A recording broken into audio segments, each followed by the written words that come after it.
Welcome everybody to Ban This, the show where I take a look at a piece of art and make an argument as to why some triggered happy people would think it'd be a good idea to either outright ban it or at least make some good choice cuts. Today,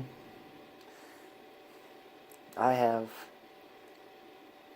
one of Robin Williams' most known roles, Mrs. Doubtfire. Now, what's so bad about this? Well, the basic premise, it's about a guy, he's going through a divorce and whatnot, and as a way, to try to, work his way back into the family, without, them knowing it, he becomes a woman for a little while and becomes, their nanny, more or less.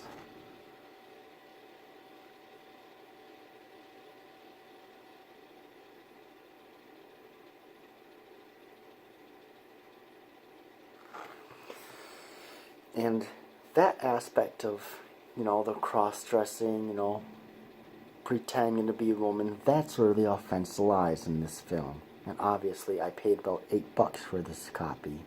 Well worth the money. So, anyways, this is using, not necessarily transsexuality, but transvestism as a way to manipulate people and and it's making a light of it. Transsexuality, transvestism, it can be tough for people, in society, and if you're different, it can be looked upon, and this is making light of it, and when they just want to be accepted, and this,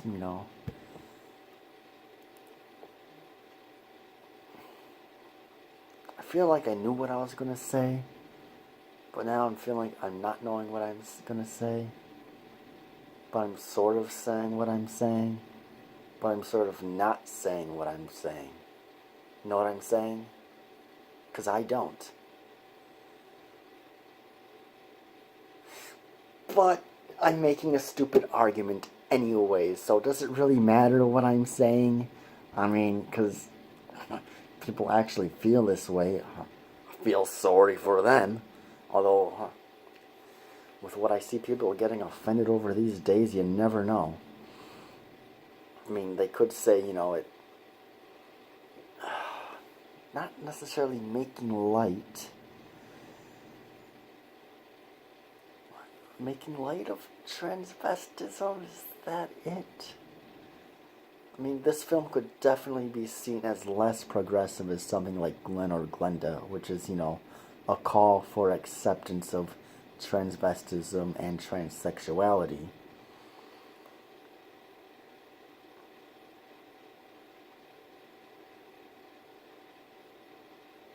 And it's not, because transvestism generally doesn't entail gender dysphoria, because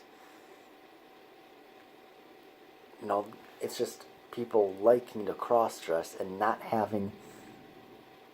feeling like they are born in the wrong body. It's just guys that like, to wear dresses and whatnot, and women that like to wear baggy jeans that don't stay up. So, I wonder if I'm going to have to take a take two for this. Because right now I'm just kind of sitting here looking like an idiot, although that's kind of what I've been doing every day for the last couple months anyways, just sitting here looking like an idiot as I try to figure out what I'm going to say and not bothering to edit.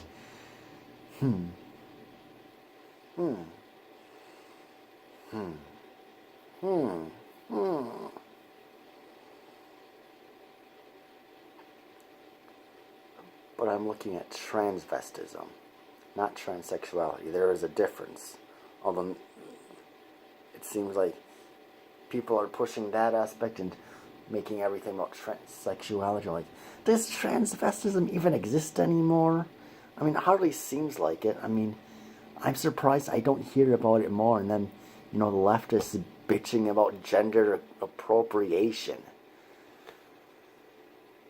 Gender appropriation. Yes.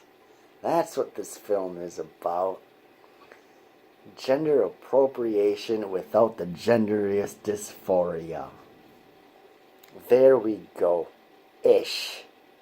That's probably about as good as I'm going to be able to get. It's about a guy going in a drag, but he's not even a transvestite, as in it's something he likes to do. He's just doing it out of something that he feels is a necessity to get back to his family and bring them back together. I've mumbled on long enough. If you've stayed here long enough, thank you. Hopefully you get where I'm going at. Either way, if you don't get where I'm going at, don't worry, because it's a stupid argument anyways. But that's how censorship is. Stupid arguments. Okay, let's talk about this movie a little bit, how I feel about it.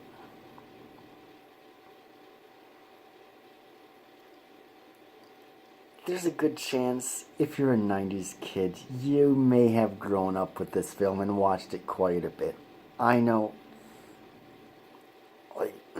I remember I would get this from the library. It's like one of my earliest film-going experiences, Going to the library, I'd check this out quite a bit, and then we'd also have to check out the VCR, which, came in this protective packaging, so, you could get knocked around a little bit, not get damaged. So it's this big, huge, massive block, like huge, like tall as I was, at that time, and I was like 5 or 6. And I loved this movie to death. This is one of my earliest favorite movies. One of my earliest films that I remember watching and loving. Some people would have been watching, I don't know, Land Before Time or something. I was watching Mrs. Doubtfire over and over because it was awesome. It's been a while since I've seen this film, but I'm pretty sure it's gonna hold up. I mean, it's considered to be a bit of a classic, if I'm not mistaken. So, how bad can it be, right? Well, that's about it for this. I don't think I have a whole lot more to say, but I wish I would have said it's making light of gender appropriate, not making light, because gender appropriation and transvestism could be seen as something different, but also be seen as something similar, depending on how you want to look at it. But the fact that it's about a guy who, disguising himself could be seen as offensive to some trans people who generally deal with gender dysphoria, and this guy is making an alleged mockery of them. Well, anyways, that's it. If you have an idea for a film you'd like me to make an argument for, let me know in the comments below.